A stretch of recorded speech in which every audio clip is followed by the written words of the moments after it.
ballot boxes. Indeed, the President said in his message to the nation when he came to Parliament that he thinks to cut costs, we should be able to hold a referendum on the day that we are doing the district level elections. Otherwise, you have a referendum on a separate day and then district level elections on another day. So on the day that we're going to elect our assembly members, that very day we are supposed to elect unit committee members. So if we also vote for the referendum on that day, then we are cutting down costs. So obviously you have 3 ballot boxes. And once you get to the place to cast your ballot, it's very easy to do the 3, just like when you're voting for parliamentary and presidential elections. In this case, you're also supposed to say yes or no for the referendum. Elvis, why partisan? Well, there are several reasons. You will not find it anywhere that when it comes to electing persons to run the local authorities, it's non-partisan. Once we agree that we should elect our mayors, as we call them, or chief executives, you will not find it that is non-partisan almost across the globe. That's number 1. Number 2, I was going through the report of CODIO for the 2015 District Assembly elections.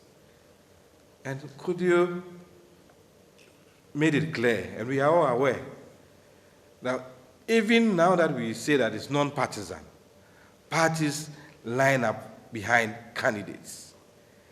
And we are living a lie. We live in hypocrisy. As we speak now, I know almost every person who will stand in the name of MPP in my constituency. The same for the other parties. And sometimes the parties even meet secretly to say that let's decide on one person so that the others will stay out. And if they insist on going, then we are going to back and endorse this person. This is what is happening now, even though it's illegal. The Constitution doesn't allow us to do that.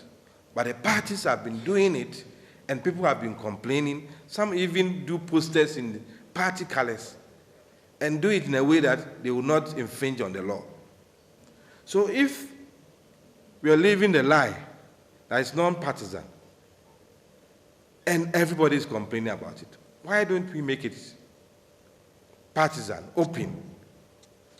That is one aspect. The other aspect is that if indeed we allow MMDCEs to be elected, and you say that it's non-partisan, it means that you're opening a floodgates where you could have so many persons representing so many manifestos saying that vote for me as an individual, I'm coming to run a whole district. It's chaotic.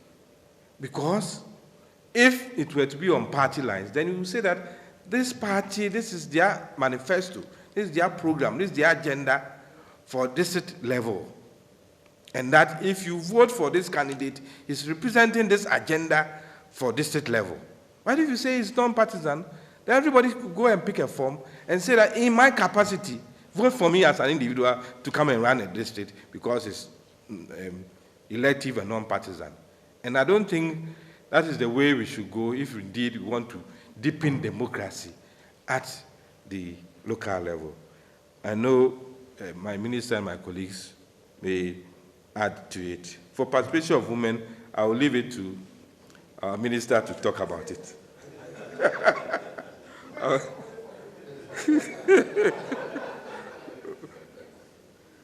The issue about why districts and not metropolitan and municipal, in the Constitution and in other laws which have been made, district covers all.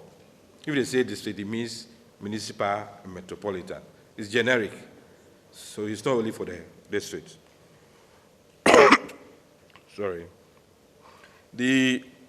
I think we will take turns to talk about the perceived demerits and why we should, for instance, why AC or Ohene should be able to canvass for the election of MMDCEs when there are these demerits, and that apparent demerits, and that you said we just gave an example of South Africa. It's not only South Africa, there are several countries where you have a ruling government in place, but you have the opposition running certain districts or municipalities. And indeed, the perceived demerits are answered by the perceived merits, in the sense that if you say that political party system is not good for a local level, then more or less you're saying that political party system is not good. But we've gone through this process before. We had the redemption and the revolution and the provisional defense council, all saying that political party system is the worst kind of democracy for us, to the sense that we even went for a referendum on Unigov, that we should have union government, no more political system. But at the end of the day, we've all come to realize that whether we like it or not, democracy based on partisan politics is far better than any system of government. And if that is the case, why do we deny those at the lower level who want governance to be at their doorstep, who want governance to be very close to them, by saying that we demonize politics at the top, and because the politics has been demonized at the top, then there should be no partisan system at the lower level. I don't think there's any other system which is better than the system we are practicing now at the top. After all, we all decide on who should be our president.